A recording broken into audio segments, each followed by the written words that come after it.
to That Kevin Show with Kevin McCullough. Continuing with Larry Elder here on That Kevin Show. Glad to have you with us across Salem News Channel, Biz TV, 300 radio stations plus all the podcasts and streaming, all that jazz that happens afterwards. Larry, you and I have known each other a long time, and I'll never forget a morning that we had breakfast together. I think we were at the presidential convention covering it for talk radio for Salem at the time, but we had a very kind of elongated breakfast at the hotel cafe there, and we talked at some depth about the importance of fathers. And we just went to break. You were bringing up this issue of fatherlessness in the country. There's not going to be a discussion on the debate stage for either party on that topic. You're going to have to wedge that in. But when you do, you're going to touch people in ways that no one else is going to have the wherewithal to be able to respond to. On a practical level, how deep does that topic touch people? Is it as important as inflation in the economy and President Xi and all the things, all the other challenges that Joe Biden has really screwed up in our country? Does that cut through to the level where people really feel it and sense it? Yes, it's at least as important as those issues, Kevin, because what will come up on the stage is crime. Excuse me. What will come up on the stage is the quality of our government schools, the fact that because of COVID, kids already behind lost a year of math and of reading. It's not just losing the whole year of math and reading. It translates into loss of earnings throughout their entire life. And this, again, is a function of the breakdown of the family. My good friend, Walter Williams, once told me, the economist, if there's nobody in your house to make sure that you have been fed, clothed, housed, and educated, to make sure that you've done your homework and gone to bed on time, you are in deep, deep voodoo. And all too often, you do not have that kind of structure in the home. It has all sorts of other consequences. It also causes crime, an increase in crime. A young Black male, age 10 to 34, Kevin, I'm not kidding you, is 13 times more likely to be murdered than the young white male in the same demo. And almost always the murderer is another young Black male, not some sort of racist cop. This, again, is a function of the breakdown of the family. Unless you're prepared just to say that Blacks are just genetically inclined to commit more crime, you have to ask yourself, what the hell is going on here? And what's going on here is the absence of fathers.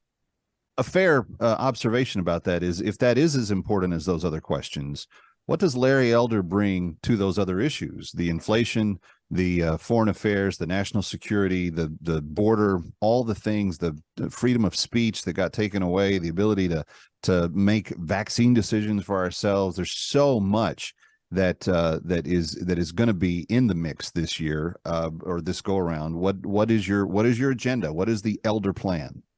My feeling, Kevin, not having heard all the other candidates, is that for the most part, we all pretty much have the same views about inflation, the excessive spending, not paying people not to work, the war on oil and gas, the fact that the borders are porous, the wall needs to be built. We ought to have a choice in education. We ought to reduce regulations. I think all of us, if we're from the Republican wing, Republican Party, pretty much have those views. The very famous Reverend Jesse Jackson ran for president, it seemed like almost as an industry at a certain point in time in his career. And when he was asked at one point in time, why are you doing this? Because no one thought he was going to ever get the nomination. He said, there are many reasons to run for an office other than to win the election. And people are making that observation about the Republican field. I haven't heard anybody say your name specifically, but they're saying Nikki Haley's running for vice president, and Mike Pompeo, if he had decided to run, was running for Secretary of State or Defense. When and if this objection is raised, what is Larry Elder's answer on the trail? It's real simple. I'm running to win, and I'm not running against 45. I'm not running against Ron DeSantis. I'm not running against Nikki Haley.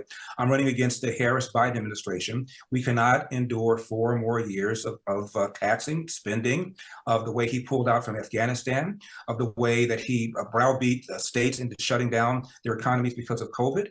We can't take this, the way that he paid people not to work.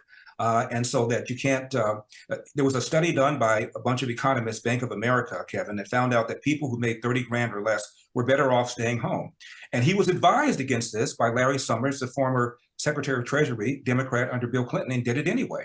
So we cannot endure 4 more years of 5 million illegal aliens coming across our borders, having no idea who they are, where they are. Several of them are very likely on the terror watch list. And whoever the nominee is, I think it's then our job to coalesce behind him or her and make sure that we defeat Biden-Harris in November of 2024. If people want more information, where do they go? Elderforpresident.com. That's elderforpresident.com. Larry Elder, great seeing you, friend. Appreciate you being here. My pleasure, Kevin. Thank you for having me. Kevin McCullough coming right back. Don't go away. Ready or not, he'll be right back.